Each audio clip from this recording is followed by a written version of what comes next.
you. So my name is Mahmoud Ahmed, and I am a PhD student at Gyeongsang National University in South Korea.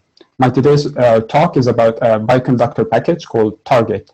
We use Target to predict the combined function of two transcription factors by integrating binding data from ChIP-seq and gene expression data from RNA-seq. This is a brief outline of the talk, and let me start by motivating the problem that we're trying to solve. So we know that transcription factors bind to regulatory regions like gene promoters, and this binding either induces or represses the expression of the gene. We know that transcription factors share their binding sites with other cofactors and with other transcription factors, cofactors, and DNA binding proteins. They form complexes that control the expression of the gene.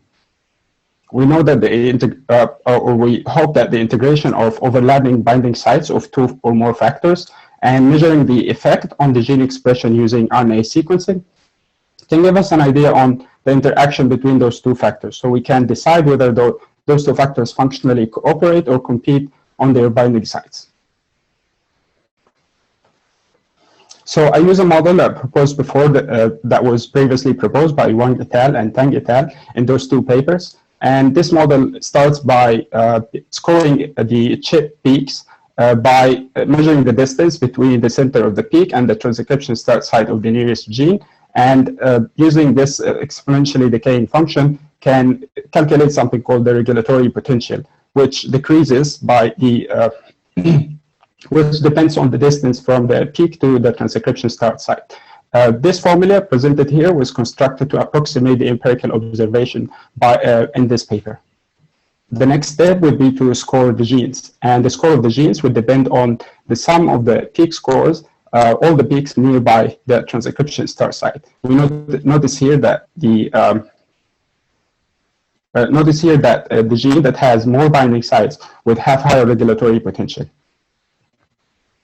The next would be to calculate a rank product, which is the multiplication of the gene scores that we calculated in the previous step and the gene statistics, say from differential expression, where we compare the gene expression between a knockdown or overexpression condition and the control cell. This rank product will give us a ranking of all the genes from the most important to the least important.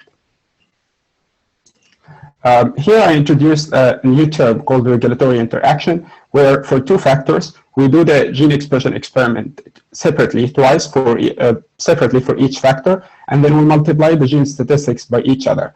And this will give us a number that we can use to rank the genes again. So the value of this number, number would give us the magnitude of the interaction between the two genes, between the two transcription factors at each site, and the sign of the interaction and the sign of the rank product would give us, the sign of the regulatory interaction will give us the direction of this interaction. So if the two genes, the two transcription factors give negative fold change, then this means that the two factors here repress the gene expression. If they give us opposite signs, say one gives us positive fold change and the other gave us negative fold change, then this means that the effect of the two transcription factors is opposed to each other. Next, we aggregate the effect of each transcription factor on the binding site, and then we combine them together and aggregate the effect again. So we use for this the ECDF, or the empirical cumulative distribution function, which gives us the proportion of genes in each category, say the upregulated or the downregulated genes, that have a value at or better than the x-axis value, which in this case, the regulatory potential that we calculated before. This will help us to aggregate the effect of the factor perturbation in relation to its regulatory potential that we calculated from the ChIP sequencing. So this is a brief workflow of this kind of analysis, where we have two data sets. One is a binding data set with ChIP sequencing for each factor separately, where we get the overlapping binding sites and we calculate the regulatory potential based on the distance in this part. The expression data, where we perturb each factor using, say, overexpression or knockdown, and then we get the sign statistics, say a fold change or T statistics, and calculate the regulatory interaction. The multiplication of the two of them will give us a rank product, which we can use to rank the genes from the most important to the least important. So the target R package should contain many a few functions. The most important of which is the one on the left, where it's called associated peaks, where we input two G ranges objects. The first is the peaks, the overlapping peaks from the chip sequencing. The second is called regions or regions of interest, which could be, say, promoter regions of genes of interest in this case. The second one is called direct targets, and the input is also two J ranges objects have the same names, with the only difference here being that regions should have a metadata column that contains the signed statistics, say the fold change. The first one will give us will predict the associated peaks, meaning that it would select the overlapping peaks and get the distance, score the peaks, and then assign them to the nearest gene. The second one will give us the prediction using the rank product by multiplying the gene statistics and the regulatory potential. Two additional functions here for plotting these predictions using the ranks that we calculated as a numeric, and the other one would be, the other input would be a factor that has the same links, where we categorize the genes based on the differential expression or the gene statistics into, say, upregulated, downregulated, and non-regulated genes.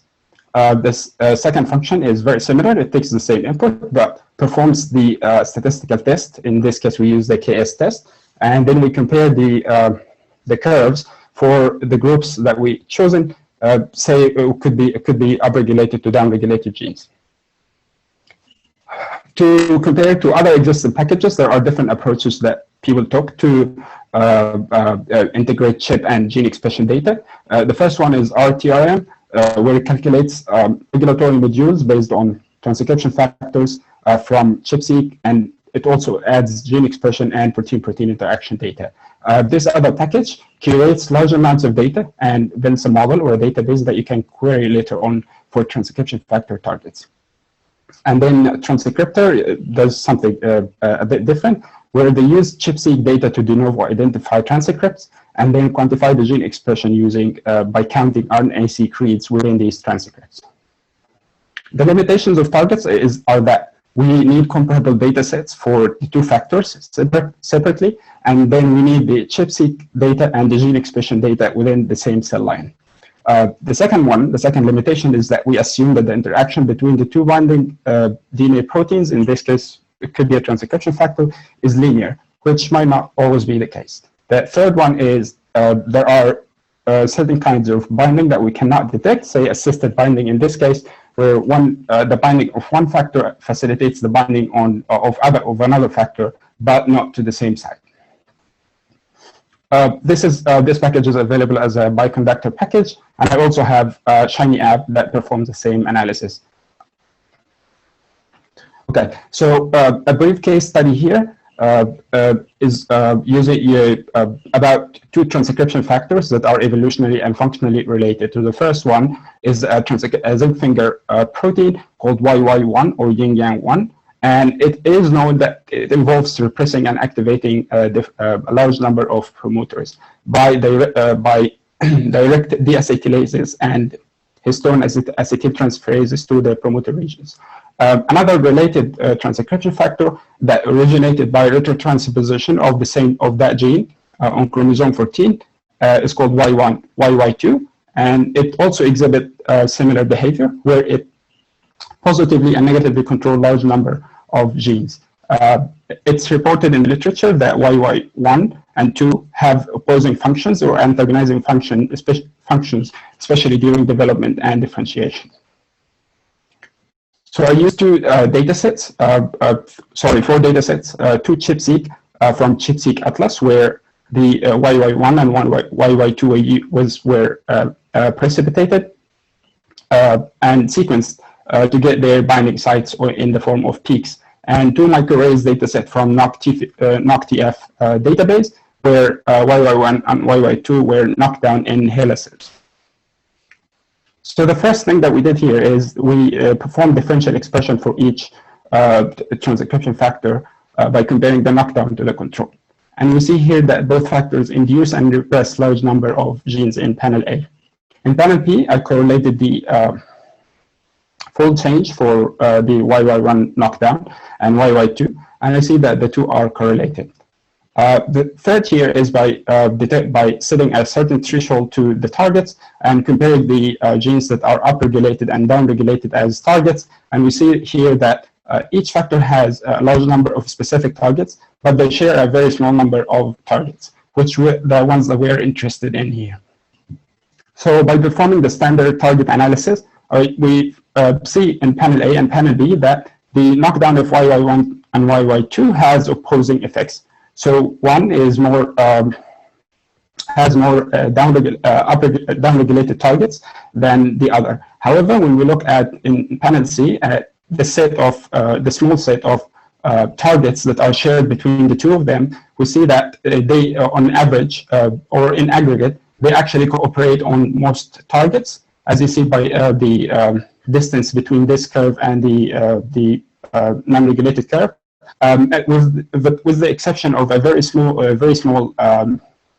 amount of shared genes, where the effect on where the competitive effect is very strong, which explains, at least in theory, it explains a little bit why it's reported in the literature that the effect of YY1 and 2 are antagonizing each other on their strong targets. And here we performed the KS test to find that the comparison between the up and down regulated for YY1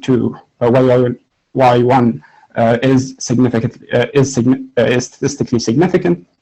The same for the comparison between up and down regulated targets of YY2, and when we compare the cooperative to the competitive targets of the two factors, we see that there is a significant effect. So to summarize here, we provided a fast and flexible implementation in R of the algorithm data, which was previously implemented or originally implemented in Python, and that works for one factor. And here we extended it to determine the combined function of two factors on the same region. This algorithm is available as an R package, and we also have an interactive web application. We applied this method to ChIP-seq data and knocked down microarrays of YY1 and 2 in HeLa cells, and we found that the two factors cooperate on most targets. However, they have a very small amount of targets where the effect on where they compete, but these targets rank very high on their regulatory potential. To find out more about this work, we have this paper that just came out in DMC Genomics with this title, and there are some resources that you can use if you have the PDF of the slides, which I will post a link to in the chat. I would like to thank everyone, and if you have any questions, I'll be glad to answer.